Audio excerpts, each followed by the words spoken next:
Today, I remember him saying, "True peace is not merely the absence of tension, it is the presence of justice." I particularly am drawn to that phrase because one of my favorites that I have in my office is Pope Paul VI. He said, "If you want peace, work for justice." The connection is very clear. Justice is called for as we address the act of insurrection that was perpetrated against the Capitol complex last week. Right now, our managers are solemnly and prayerfully preparing for the trial, which they will take to the Senate. At the same time, we are in transition. With a COVID relief package, President-elect Biden announced last night he is delivering on what he said when he was elected. Help is on the way. His plan makes big, bold, urgent action building on some of our Democratic initiatives in the last Congress, including an increase in direct payments to $2,000, vaccine distribution and testing support in a fair and equitable way, addressing the disparities in access, additional aid for small businesses, funding for state and local governments to protect our heroes' jobs, extension of unemployment benefits, help for renters, for food insecure people, and for our children. As the last jobs report of the Trump administration shows, the need could not be more urgent. Moody Analytics says, this morning, they say that this package, the rescue and recovery package put forth by Joe Biden last night, this package will take us to full employment by 2021, one full year earlier than it would occur without it. 2021 versus 2022, one full year earlier. In just 5 days, Joe Biden and Kamala Harris will be sworn in as President and Vice President of the United States. Following the attack last week on the Capitol complex, there's been unprecedented mobilization of security in the Capitol. I want to express gratitude to our Capitol Police, to the National Guard who are present here to protect our democracy. They have shown great courage. We're very proud of them, and I was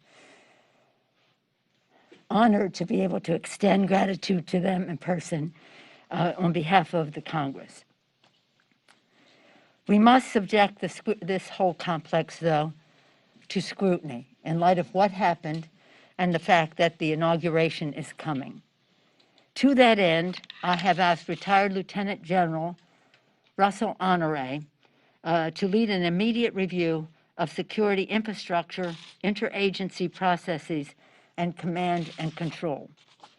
The general is a respected leader with experience dealing with crises. As a former Vice Director for Operations, J3, with the Joint Chiefs of Staff, his focus was military support to civilian authorities. And he has experience with the National Capital Region's security. House leadership has worked with General Honoré, seen up close and personal his excellent leadership at the time of Katrina. Particularly Mr. Clyburn was the head of our Katrina task force.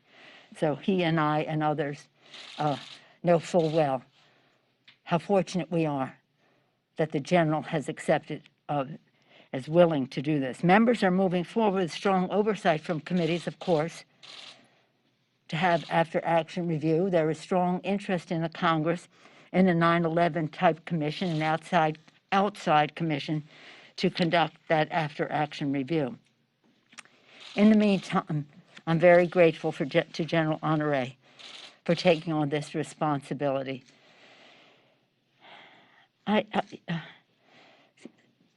I find this to be a very emotional I've said to the members, we're very passionate to our reaction to this assault on our democracy, on this temple to democracy.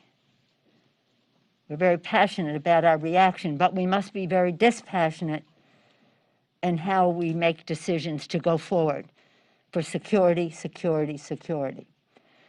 As I see many of the films and the incitement of it all by the President of the United States, but as you see the film, one figure, oh, so many disgusting images, but one figure of a man in a shirt with Auschwitz on it. Auschwitz. Work equals freedom, Auschwitz. This is in this January, 1 year ago. I had the privilege of bringing a delegation in January to Yad Vashem, the Museum of the Holocaust in Israel, to join heads of state. I came as the head of this Congress to observe the 75th anniversary of the liberation of Auschwitz-Birkenau. On the way to Israel, I brought the delegation to Auschwitz and Birkenau. Probably one of the most transformative national security visits that we have made. All of our travel outside the country is about our national security. And so was that. To see the dehumanizing of people that was perpetrated there was so overwhelming. To see this punk with that shirt on and his anti-Semitism that he has bragged about, to be part of a white supremacist raid on this Capitol, requires us to have an after-action review, to assign responsibility to those who were part of organizing it and incentivizing it. In the meantime, we're grateful to General Honoré for making some recommendations to us on how we can keep our members safe, our staff safe, the people who make the building function, our custodians and the rest, who had to clean up after this insurrectionist mob. But security, we take an oath to protect and defend the Constitution, our democracy, and that is what we will do. And we will protect all of those who are here to honor their oath of office. Questions? Yes, ma'am? Thank you, Madam Speaker. Can you tell us a couple things on scheduling? Is there any update on when we might send the article of impeachment to the Senate? And secondly, can you tell us how quickly the House might take up President-elect Joe Biden's recovery package? Well, let me start with that. We're very pleased with what the Vice President put forth last night. I'm eagerly awaiting some of the particulars of the vaccine proposal that will come out this afternoon, because this is a matter of complete urgency. As the Vice President said last night, this administration, the Trump administration, handled the distribution of the vaccine in a very disappointing way. He used stronger language. But now we have to move on and do it in the right way, and that will require resources, which will require legislation. How it will be done effectively, we'll know more about. I have some idea about it because we've made suggestions in that regard. But I think that the message of last night and later today from the Vice President will be a message of hope to encourage people to, again, when it's appropriate for them to receive the vaccine, to do so. But as was said, as will be said, it's not just about the vaccine, it's about testing and distancing and all the rest as we go forward so that we can crush the virus which is what we must do. Crush the virus so we can open our schools and our businesses, honor our heroes who are on the front line of this, our healthcare workers, our police and fire, first responders, transportation, sanitation, food workers, our teachers, and put money in the pockets of the American people so that the lives and the livelihood of American people are addressed. So we're hoping that we can work in a bipartisan way as we go forward. In terms of the timing, as I mentioned, 1 week ago, on January 6th, there was an act of insurrection perpetrated on the Capitol of the United States, incentivized by the President of the United States.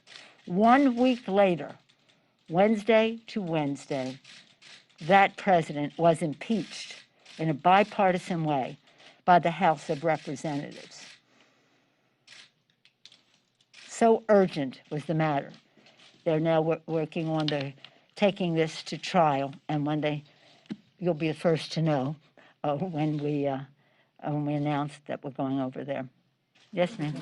Madam Speaker, so a number of House Democrats, you've mentioned a couple of investigations that are going to be going on since January 6th, but a number of House Democrats have signed a letter to Sergeant-at-Arms and Capitol Police asking them to look into GOP members who may have brought tours through the Capitol on January 5th. What would you like to see done in that investigation? Is there a timeline or any action that may be taken towards members who did bring public groups into the Capitol before January 6th? When we're talking about security, we have to talk about truth and trust. In order to serve here with each other, we must trust that people have respect for their oath of office, respect for this institution. We must trust each other, respecting the people who sent us here. We must also have the truth, and that will be looked into. If in fact it is found that members of Congress were accomplices to this insurrection, if they aided and abetted the crime, there may have to be actions taken beyond the Congress and in terms of prosecution for that. Yes, sir. We all are seeing the extraordinary security measures now in place here on the Capitol and really throughout much of the district. I'm just wondering your level of comfort about next week's inauguration. Let me just say, and thank you for the question, as a member of the JSIC, the committee that prepares for the inauguration, for a long time now, weeks, it has been determined that we would have a very small inauguration because of COVID. That in order to have the distancing and the rest on the platform and then some people down below, it would be necessary to limit it. I don't know if they have publicly released the numbers, so I won't, but a very small number of people, a tiny percentage of the people participated before. Most disappointing because obviously we're excited about nominating a new president of the United States, but not at the risk of people's health and well-being and indeed their lives. So this is always going to be small. Now with the insurrection of last week, it is necessitated by security to have more security, but it hasn't changed the nature of the swearing in. I think it's important for people to know that. This is not a concession to the terrorist. It is a recognition of the danger of COVID. Again, I'm in close touch I will be again for like the third time in 2 days with the Secretary of the Army, spoke with the head of the Secret Service last night. We all want to be sure that the requests that are made by the Capitol Police are being honored by those who are in a position to meet the needs. It depends on the intelligence, and we have to have more security than the intelligence might warrant. I think in this case, redundancy may be necessary. Not too much, but enough. Yes, sir. Yes, sir. First off, the Republicans are saying that as far as the metal detectors are concerned, that the danger on January 6th came from the outside, not the inside. And secondly, as far as the Speaker's lobby is concerned, totally different issue. When can we expect that to be opened for us? And will it be when the pandemic ends? And when do you see that happening as far as the It won't be 1 minute before it is safe to do so from a COVID and a security standpoint, or 1 minute later than that. Yes, sir. Madam Speaker, while Representative Ryan's subcommittee will be investigating the Capitol Police. I'm sorry? While Representative Ryan's subcommittee will be investigating the Capitol Police. Ryan. Right. The for benefit of the legislative branch of the Appropriations Committee, yes. At the very minimum, what would you like to see in reforms of the U.S. Capitol Police, especially in light of allegations from members of the caucus of institutional racism within the police force and also maybe even collusion in the insurrection? What reforms would you like to see? Well, I think the investigation is central. That has to come first. But there will be, in addition to Mr. Chairman Ryan's Ledge Branch Committee, we have Homeland Security Committee. We have issues that relate to intelligence from Judiciary and Intelligence Committee. We have the Armed Services Committee. So there'll be a full, the committees will be doing their oversight in many different ways. And of course, the Appropriations Committee and the Oversight Committee have overarching responsibility. But again, the investigation will tell us what we need to know to have truth, so that we can trust the system that we have here.